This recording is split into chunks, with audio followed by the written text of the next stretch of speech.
Hey there, thanks for watching this video. A lot of people are wondering about the second coming of Jesus Christ, and they're wondering, is it going to happen in our lifetime? Well, let's talk about it. The New Testament tells us that Jesus Christ ascended up into heaven, and he gave parables about the absent master, telling his servants that they should be waiting for him as a master who returns to his servant at a time that is unknown, and he pictures it as a thief in the night.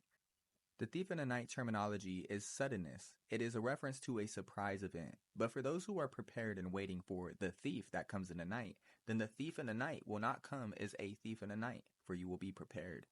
It is true that the disciples of Jesus Christ were waiting for his coming since the first century, but they were not waiting as soon as he ascended up into heaven. They were told that there were certain things that needed to be fulfilled first, which is why Paul in 2 Thessalonians chapter 2 reminded them about the events in Daniel chapter 7, saying that the man of sin, the son of perdition, must come first, whom all the world would worship. And this is talked about in the book of Revelation. Jesus talked about this in Matthew chapter 24. Jesus talked about the destruction of Jerusalem that would occur within the first century, and he talked about the fulfillment of Daniel chapter 7, which would be fulfilled within the first century.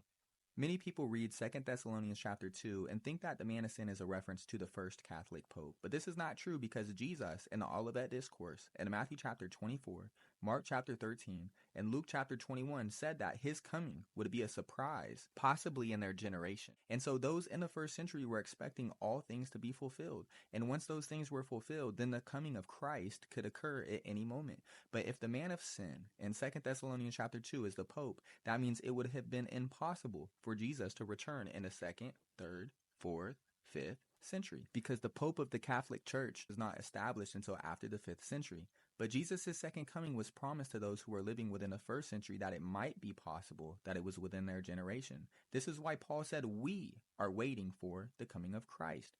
Paul included himself among those who are waiting for Jesus Christ. And the reason why is because Jesus has promised to judge the living and the dead. And so Paul, being alive in the first century, knowing that the things would be fulfilled as Jesus said in the Olivet Discourse within his generation, knew it was possible that the second coming could occur within his generation.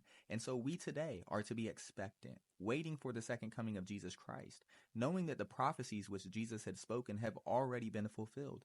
And so the only prophecy which we are left waiting for is the second coming of Jesus Christ. There are no more signs given for that event. The signs that Jesus spoken have been fulfilled. And so we are to be as servants, waiting for the absent master, for his coming that will be like a thief in the night. But for us who are prepared, it will not be like a thief.